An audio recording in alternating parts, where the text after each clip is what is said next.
Things first, we're gonna take a wet towel and thoroughly clean this area so that we don't completely block that, so the water could still drain from the top.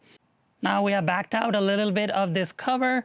We are ready to align this to this gap here. And the good way to gauge this is make sure you don't block this hole here, and then just gonna make our way around it. So that looks good to me. Now the job is just to run this all the way up. Now what you do is just take this piece here and align it, remove some of that stripping, and just make your way around. Again, your goal is not to put it right on the edge here. Your goal is to put it on this little well that you see. All right, so we have made it through the crevices and everything all the way up to the top here. And as you can see, this is longer than the car. So what we're gonna do is we're going to measure all the way up to the surface. So right here at the end, and then we're simply going to cut that off. So I have a little bit of extra here.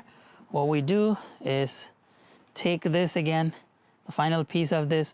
One thing that you need to be careful is not to stretch this. Just let this slide in. Don't stretch it out, because then it is going to want to contract it later and then it's going to come off. So don't stretch this. Try your best. It's not going to look too pretty or perfect, but it will do the job. So then you just go around pressing on this. This is doing pretty good. I think the adhesive promoter that they sent is doing its job. This is strong.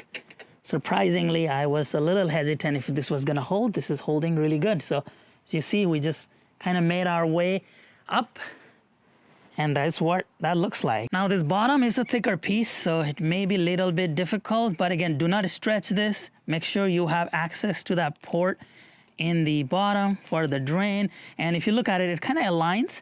There is that well here, a little bit of a gap. That's what we're filling with this weather stripping piece. And just make your way around, push it a little bit, and then just keep doing that throughout. So you're gonna have this thick layer in the bottom, and I can see that this is going to be helpful, but we'll see. So just like the top, when we get to the end here in the bottom, it is going to be a lot longer. So we're gonna kind of eyeball this and snip this. Now after you cut that and then attach it, then again, make sure that the drain hole is exposed. Then you just go around and then just press this one segment at a time and make sure this is aligned and it is sticking to the surface. So now we're done with the top and the bottom. So this is what it looks like on the top. That's what it looks like in the bottom. And this is what I was trying